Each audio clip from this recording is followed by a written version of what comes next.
இன்றைய முக்கிய செய்திகள். உக்ரைன் போருக்கான மூல காரணத்தை அகற்ற வேண்டும் என புதின் கருத்து. அமெரிக்காவில் நாளை மறுதினம் ட்ரம்பை சந்திக்கிறார் ஜெலன்ஸ்கி. அமெரிக்க வரி விதிப்பால் தமிழ்நாட்டில் லட்சக்கணக்கானோர் வேலை இழக்கும் அபாயம். வர்த்தகத்தை மீட்டெடுக்க நடவடிக்கை எடுக்க வேண்டும் என மோடிக்கு ஸ்டாலின் வலியுறுத்தல்.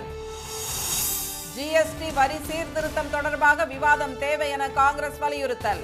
பெட்ரோலியம், ரியல் எஸ்டேட் துறைகளில் மாநில ஜிஎஸ்டியை அறிமுகப்படுத்த கோரிக்கை. காஷ்மீர், இமாச்சல் உள்ளிட்ட வட மாநிலங்களில் கனமழையால் முடங்கியது இயல்பு வாழ்க்கை. மகாராஷ்டிராவில் மும்பை உள்பட 6 மாவட்டங்களுக்கு சிவப்பு எச்சரிக்கை.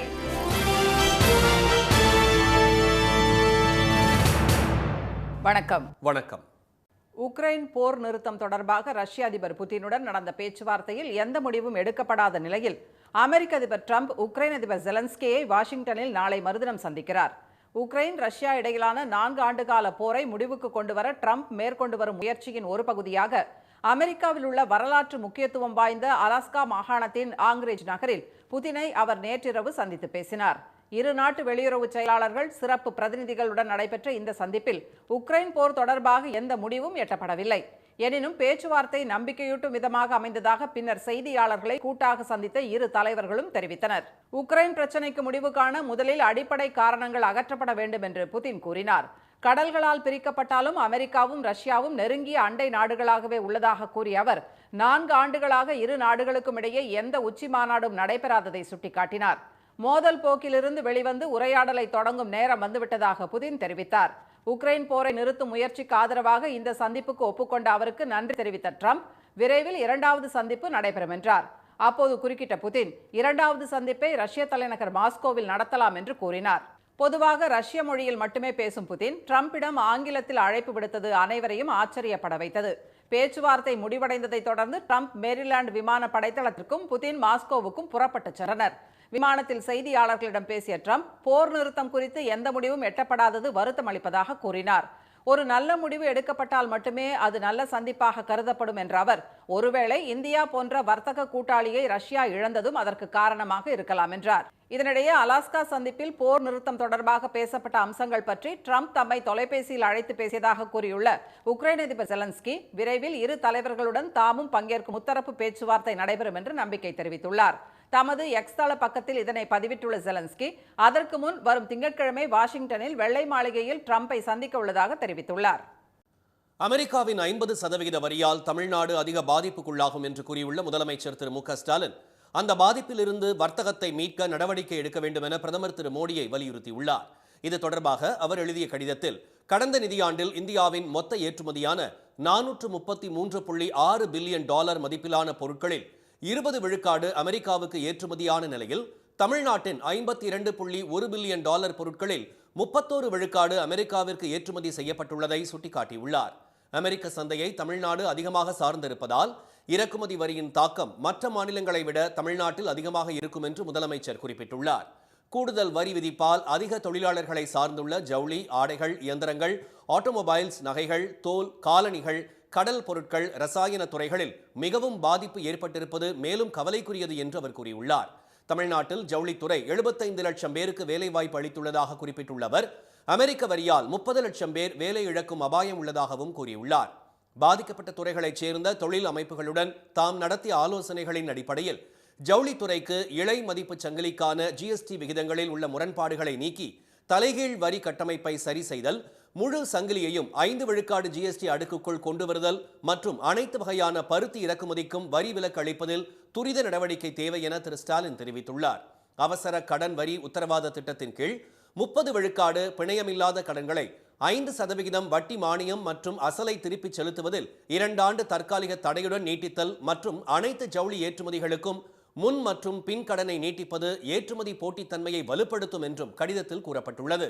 சுங்கவரியால் பாதிக்கப்பட்ட அனைத்து ஏற்றுமதியாளர்களுக்கும் சிறப்பு வட்டி மானிய திட்டத்தை அறிமுகப்படுத்துவதையும் தடையற்ற வர்த்தக ஒப்பந்தங்களை விரைவுபடுத்துவதையும் பரிசீலிக்குமாறு திரு ஸ்டாலின் கேட்டுக் கொண்டுள்ளார்.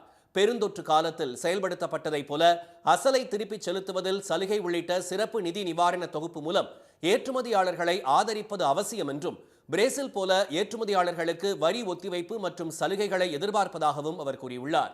தமிழ்நாட்டின் வலுவான உற்பத்தித்துறை இதுவரை கண்டிராத நெருக்கடியை எதிர்கொள்வதாகவும் லட்சக்கணக்கான மக்களின் வாழ்வாதாரம் அச்சுறுத்தலுக்கு உள்ளாகி இருப்பதாகவும் குறிப்பிட்டுள்ள முதலமைச்சர் இதில் பிரதமர் அவசரமாக தலையிட வேண்டும் என்று கேட்டுக்கொண்டுள்ளார்.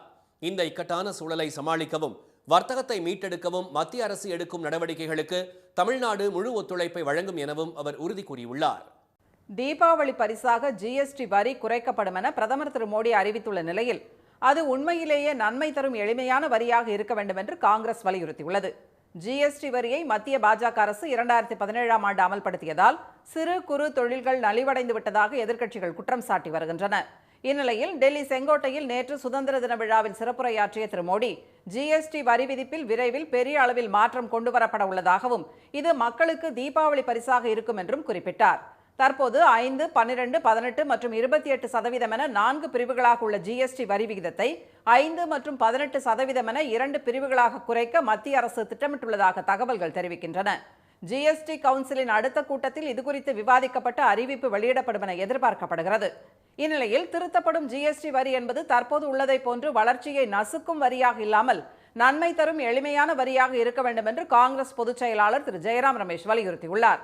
ஜிஎஸ்டி 2.0 தொடர்பாக பரந்த விவாதம் தேவை என அழைப்பு விடுத்துள்ள அவர் அதற்கேற்ப மத்திய அரசு விரைவில் அதிகாரப்பூர்வ அறிவிப்பை வெளியிட வேண்டும் என்றும் கேட்டுக்கொண்டுள்ளார். நாட்டில் அதிக அளவில் வேலைவாய்ப்புகளை வழங்கும் சிறு குறு நடுத்தர தொழில்துறையினரின் பிரச்சனைகளுக்கு குறிப்பாக ஜவுளி, சுற்றுலா, ஏற்றுமதி, கைவினைப் பொருட்கள் மற்றும் வேளாண் இடுபொருட்கள் துறைகளில் நிலவும் சிக்கல்களுக்கு உரிய தீர்வு காணப்பட வேண்டும் என்றும் திரு ஜெயராம் ரமேஷ் வலியுறுத்தியுள்ளார். மின்சாரம், மதுபானம், பெட்ரோலியம் மற்றும் ரியல் எஸ்டேட் துறையில் மாநில அளவிலான ஜிஎஸ்டி வரியை அறிமுகப்படுத்துவதற்கு ஊக்கமளிக்க வேண்டும் என்றும் அவர் கேட்டுக்கொண்டுள்ளார். வட இந்தியாவில் கனமழை பெய்து வரும் நிலையில் மகாராஷ்டிராவில் மும்பை உள்பட 6 மாவட்டங்களுக்கு சிவப்பு எச்சரிக்கை விடுக்கப்பட்டுள்ளது. உத்தராகண்ட், இமாச்சல பிரதேசம், மகாராஷ்டிரா, ஜம்மு காஷ்மீர் உள்ளிட்ட மாநிலங்களில் கடந்த சில நாட்களாக கனமழை பெய்து வருகிறது. மும்பை மற்றும் புறநகர் பகுதிகளில் நேற்றிரவு முழுவதும் கொட்டிய கனமழையால் சாலைகளில் மழைநீர் குளம் போல் தேங்கியது. இதனால் வாகனங்கள் மெல்ல ஊர்ந்து செல்லும் நிலை ஏற்பட்டது.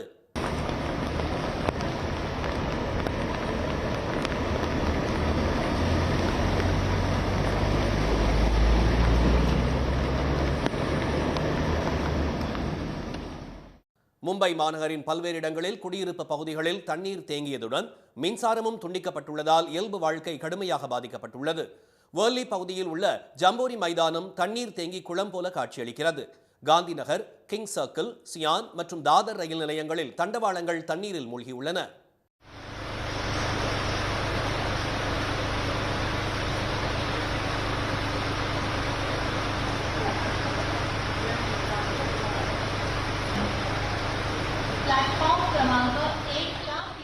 மும்பை நகரம், மும்பை புறநகர், ரத்னகிரி, ராய்கர், தானே, பல்கர் ஆகிய 6 மாவட்டங்களில் இன்று அதீத மழைக்கான சிவப்பு எச்சரிக்கை விடுக்கப்பட்டுள்ளது. இதனிடையே பொதுமக்கள் அவசியமின்றி வீட்டை விட்டு வெளியே வர வேண்டாம் என மும்பை மாநகராட்சி நிர்வாகம் அறிவுறுத்தியுள்ளது. வாக்கு திருட்டு என்ற சட்டவிரோத பரிமாற்றத்தை திசை திருப்பவே அமைச்சர் திரு ஐ. பெரியசாமி தொடர்புடைய இடங்களில் சோதனை என்ற பெயரில் அமலாக்கத்துறை அத்துமீறுவதாக திமுக அமைப்பு செயலாளர் திரு ஆர். எஸ். பாரதி குற்றம் சாட்டியுள்ளார். ஊரக வளர்ச்சித்துறை அமைச்சர் திரு ஐ. பெரியசாமிக்கு சொந்தமான இடங்களில் அமலாக்கத்துறையினர் சோதனை மேற்கொண்டு வருகின்றனர். சென்னை மற்றும் திண்டுக்கல்லில் உள்ள அவரது வீடு, மகள் மற்றும் மகன்களுக்கு சொந்தமான இடங்களில் சோதனை நடைபெற்று வருகிறது. இதுகுறித்து திரு ஆர். எஸ். பாரதி வெளியிட்டுள்ள அறிக்கையில் திமுகவினர் ஈடிக்கும் அஞ்சமாட்டார்கள், மோடிக்கும் அஞ்சமாட்டார்கள் என்றும் எதையும் சட்டப்படி எதிர்கொள்வார்கள் என்றும் தெரிவித்துள்ளார்.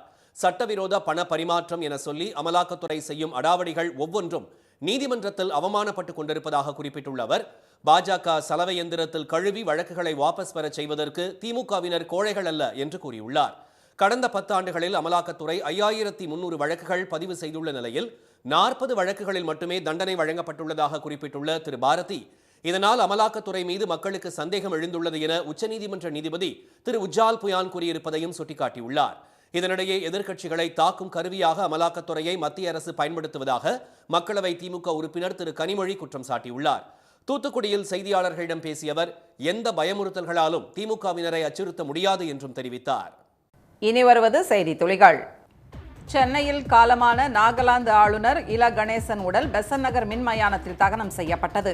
உடல்நலக்குறைவால் சென்னை தனியார் மருத்துவமனையில் சேர்க்கப்பட்ட நிலையில் சிகிச்சை பலனின்றி நேற்றிரவு அவரது உயிர் பிரிந்தது. இதையடுத்து தியாகராயர் நகரில் உள்ள கண்ணதாசன் மைதானத்தில் வைக்கப்பட்டிருந்த இலகணேசன் உடலுக்கு அரசு சார்பில் முதலமைச்சர் திரு மு.க. ஸ்டாலின் நேரில் சென்று மாலை அணிவித்து அஞ்சலி செலுத்தினார். திராவிடர் கழக தலைவர் திரு கி. வீரமணி, பாஜக மாநில தலைவர் திரு நயினார் நாகேந்திரன், தேமுதிக இளைஞரணி செயலாளர் திரு விஜய பிரபாகரன், கவிஞர் வைரமுத்து உள்ளிட்ட அரசியல் மற்றும் திரையுலக பிரபலங்கள் பொதுமக்கள் அஞ்சலி செலுத்தினர். மாலை 4 மணி அளவில் ராணுவ வாகனத்தில் அவரது உடல் ஏற்றப்பட்டு பெசன் நகர் மின் மயானத்துக்கு ஊர்வலமாக கொண்டு செல்லப்பட்டு ராணுவ மரியாதையுடன் இறுதிச் சடங்கு நடைபெற்றது. மாற்றுக் கொள்கை கொண்ட தலைவர்களிடமும் மரியாதை பாராட்டி அரசியல் நாகரீகத்தை பேணி காத்த இலகணேசன் தம் மீதும் கலைஞர் மீதும் தனிப்பட்ட முறையில் நல்ல நட்பு கொண்டிருந்ததாக திரு ஸ்டாலின் எக்ஸ் வலைதள பதிவில் நினைவு கூர்ந்துள்ளார். கர்நாடகாவில் பட்டியலின மக்களில் 80% பேர் எழுத்தறிவு பெற்றுள்ள போதிலும் 7.41% பேர் மட்டுமே பட்டதாரிகளாக உள்ளனர் என நீதிபதி நாகமோகன்தாஸ் ஆணையம் தெரிவித்துள்ளது. முதலமைச்சர் திரு சித்தராமையாவிடம் வழங்கப்பட்ட அந்த ஆணையத்தின் அறிக்கையில் பொருளாதார சிக்கல் உள்ளிட்ட காரணங்களால் கல்லூரி படிப்பை பட்டியலினத்தவர் தொடர முடிவதில்லை என்று கூறப்பட்டுள்ளதாக தெரியவந்துள்ளது. மகாராஷ்டிராவில் தற்கொலைக்கு தள்ளப்படும் நிலையில் உள்ள விவசாயிகளை கணக்கெடுத்து அவர்களின் கடன் தள்ளுபடி செய்யப்படும் என அம்மாநில வருவாய்த்துறை அமைச்சர் திரு சந்திரசேகர் பவன்குலே தெரிவித்துள்ளார். முதலமைச்சர் திரு தேவேந்திர பட்னவிஸ் அறிவித்த கடன் தள்ளுபடி உண்மையில் தேவையான விவசாயிகளுக்கே வழங்கப்படும் என்ற திரு சந்திரசேகர், விவசாய நிலத்தில் பண்ணை வீடு, பங்களா கட்டுபவர்கள் வாங்கும் கடனை எதற்காக தள்ளுபடி செய்ய வேண்டும் என கேள்வி எழுப்பினார். மொழி உரிமை மீது ரயில்வே தொடர்ந்து தாக்குதல் நடத்தி வருவதாக மதுரை தொகுதி மக்களவை உறுப்பினர் திரு சு. வெங்கடேசன் கண்டனம் தெரிவித்துள்ளார். கடந்த 10ஆம் தேதி நடந்த தெற்கு ரயில்வே இளநிலை பொறியாளர் பதவி உயர்வு தேர்வில் மாநில மொழி உள்ளிட்ட 3 மொழிகளில் கேள்வித்தாள் தரப்பட வேண்டும் என்ற விதிக்கு முரணாக தமிழ் கேள்வித்தாள் இல்லாமல் தேர்வு நடத்தப்பட்டிருப்பதை அவர் சுட்டிக்காட்டியுள்ளார். ஹிந்தி திணிப்பும் தமிழ் ஒழிப்புமே ரயில்வேயின் இரட்டை தண்டவாளங்களாக உள்ளன என்று விமர்சித்துள்ள திரு வெங்கடேசன், நடத்தப்பட்ட தேர்வை ரத்து செய்து தமிழ் கேள்வித்தாளுடன் மறுதேர்வு நடத்த வேண்டும் என ரயில்வே அமைச்சர் திரு அஸ்வினி வைஷ்ணவ், தெற்கு ரயில்வே பொது மேலாளர் ஆகியோருக்கு கடிதம் எழுதியுள்ளார். போதைப் பொருட்களுக்கு எதிரான விழிப்புணர்வை ஏற்படுத்தும் வகையில் உதகையில் நடைபெற்ற சைக்கிள் பேரணியில் ஏராளமான மாணவர்கள் கொட்டும் மழையையும் பொருட்படுத்தாமல் கலந்து கொண்டனர்.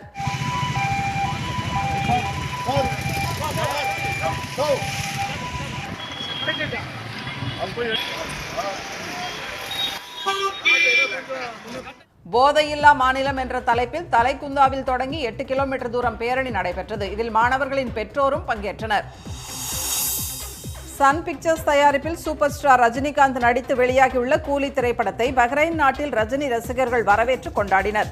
அங்குள்ள திரையரங்கில் பஹ்ரைன் ரஜினி ரசிகர்கள் நற்பணி மன்றம் சார்பில் நடைபெற்ற நிகழ்ச்சியில் கேக் வெட்டி மகிழ்ச்சியை வெளிப்படுத்தியவர்கள் ஆடல் பாடலுடன் கொண்டாட்டத்தில் ஈடுபட்டனர்.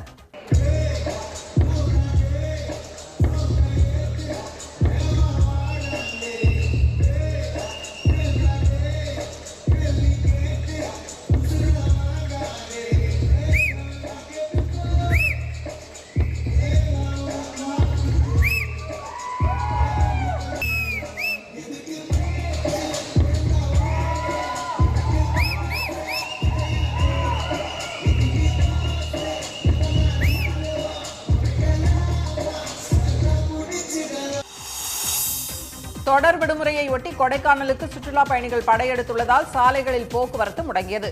மலைகளின் இளவரசி எனப்படும் கொடைக்கானலில் நிலவும் குளிரை அனுபவிக்க வருபவர்களின் எண்ணிக்கை அதிகரித்துள்ளது. கல்லறைமேடு, மூஞ்சிக்கல், பேருந்து நிலையம், ஏரி சந்திப்பு உள்ளிட்ட பகுதிகளில் வாகன நெரிசல் ஏற்பட்டு வருகிறது. 7 கிலோமீட்டர் தொலைவு வரை வாகனங்கள் ஆமை வேகத்தில் ஊர்ந்து செல்வதால் சுற்றுலா பயணிகளும் உள்ளூர் மக்களும் அவதி அடைந்து வருகின்றனர். சென்னை கோயம்பேடு சந்தையில் 5 நாட்களுக்கு பிறகு தக்காளியின் விலை 10 ரூபாய் குறைந்தது. மழை காரணமாக தக்காளி வரத்து குறைந்ததால் அதன் விலை கடந்த சில நாட்களாக அதிகரித்து வந்தது. மொத்த விற்பனையில் கடந்த 5 நாட்களாக கிலோ 60 ரூபாய்க்கு விற்பனையான முதல் தர தக்காளி இன்று கிலோ 50 ரூபாய்க்கும், சில்லறை விற்பனை கடைகளில் 60 முதல் 65 ரூபாய்க்கும் விற்பனை செய்யப்படுகிறது. உதகையில் மழை காரணமாக கேரட் வரத்து குறைந்துள்ளதால் அதன் விலை உயர்ந்து கிலோ 60 ரூபாய்க்கும், சில்லறை விற்பனை கடைகளில் 70 முதல் 80 ரூபாய் வரையும் விற்பனையாகிறது. சென்னையில் இன்று ஆபரண தங்கம் விலை சவரனுக்கு 40 ரூபாய் குறைந்து ஒரு சவரன் 74,200 ரூபாயாகவும், ஒரு கிராம் 9,275 ரூபாயாகவும் உள்ளது. வெள்ளி விலை மாற்றமின்றி ஒரு கிராம் 127 ரூபாயாக உள்ளது. மீண்டும் இன்றைய முக்கிய செய்திகள். உக்ரைன் போர் நிறுத்தம் தொடர்பாக புதினுடன் நடந்த பேச்சுவார்த்தையில் எந்த முடிவும் எடுக்கப்படாத நிலையில் அதிபர் டிரம்ப் ஜெலன்ஸ்கியை வாஷிங்டனில் நாளை மறுதினம் சந்திக்கிறார். அமெரிக்காவின் 50% வரியால் தமிழ்நாடு அதிக பாதிப்புக்குள்ளாகும் என்று கூறியுள்ள முதலமைச்சர் ஸ்டாலின், வர்த்தகத்தை மீட்க நடவடிக்கை எடுக்க வேண்டும் என பிரதமர் மோடியை வலியுறுத்தியுள்ளார். ஜிஎஸ்டி வரி குறைக்கப்படும் என மோடி அறிவித்துள்ள நிலையில் அது உண்மையிலேயே நன்மை தரும் எளிமையான வரியாக இருக்க வேண்டும் என்று காங்கிரஸ் வலியுறுத்தியுள்ளது. இத்துடன் இந்த செய்திகள் நிறைவடைந்தன. மீண்டும் சன் டிவியில் செய்திகள் நாளை காலை 7:30 மணிக்கு. செய்திகளை உடனுக்குடன் தெரிந்து கொள்ள QR கோடை ஸ்கேன் செய்து சன் நியூஸ் வாட்ஸ்அப் சேனலுடன் இணைந்திருங்கள். வணக்கம். வணக்கம்.